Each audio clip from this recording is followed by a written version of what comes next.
Okay, so this is the beginning of using 3 microphones.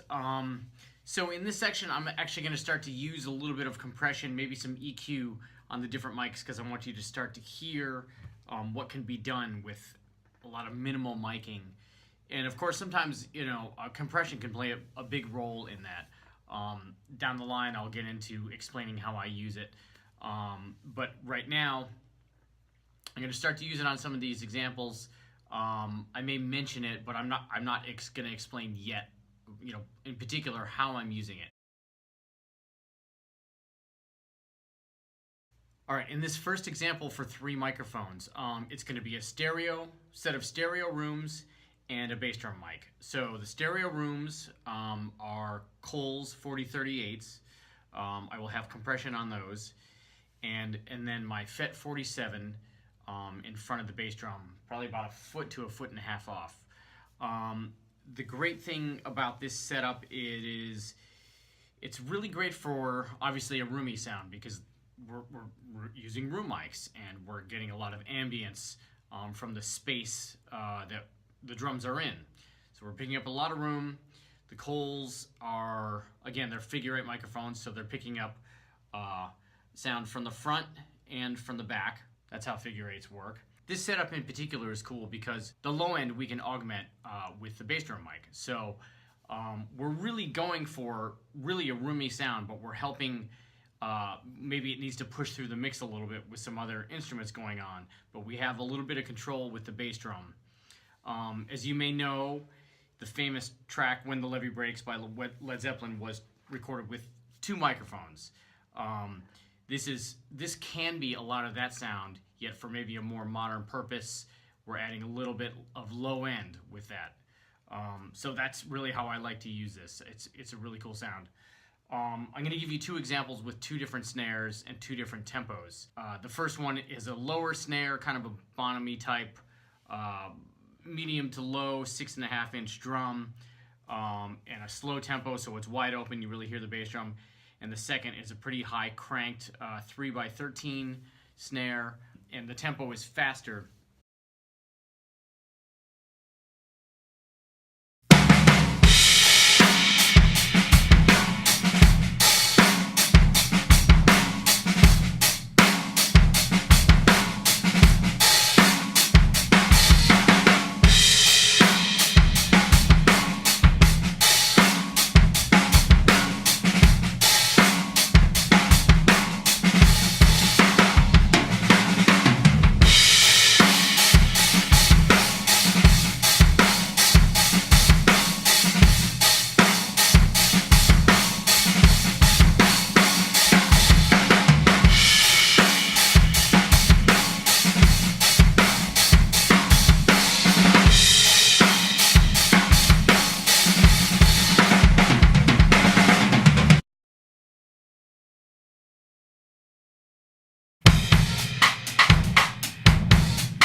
Now we're going to have levels where we can either have, for example, the room mics, let's say, are at 0, and the bass drum mic can also be at 0.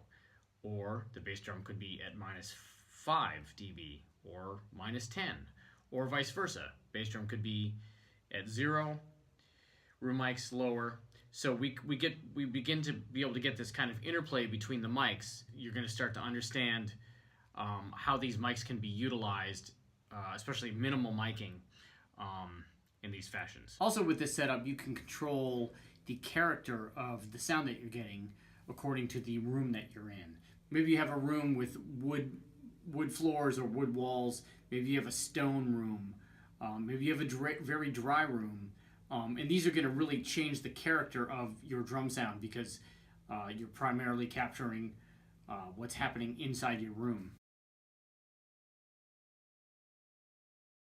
The next setup is kick, snare, hat mic. Of course, these mics could vary. You could have an inside kick. You could use it as an outside kick. You could have a snare mic placed in kind of any position, miking the shell, miking the top of the drum, just the bottom snare. And then according to the drums and the hi-hats, you get a variety of different sounds that you choose. This setup is great for groove tracks, of course. The other great thing from this is even with these closed mic setups, you're going to get bleed from the cymbals if you want cymbals in this track. So it doesn't prevent you from using a full kit. Of course, your toms will bleed also. They won't be as direct as the drums that are mic'd, but they will be in there.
Okay, the third example is the classic Glyn Johns setup. I love this setup because when done correctly, you get this beautiful picture of a drum kit, snare, toms, cymbals, and bass drum.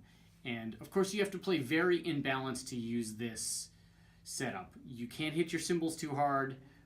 If you need your kick or snare louder, you need to do that within you as opposed to within mixing later. So it's very important that you have a drummer that plays balanced. And when this is done, it's awesome. The important things to know about this mic setup are when you measure the microphone at the top, that is a particular distance. Let's say, for example, 35 inches. The next measurement from the center of your snare, you will measure 35 inches over toward your floor tom. And those two mics will be equal distant from the center of the snare. And this is part of the picture of the kit. These gain levels also have to be exactly the same, because if you were to pan these two mics, because you've measured them correctly and you put the gain correctly, the snare sound will sit right down the middle.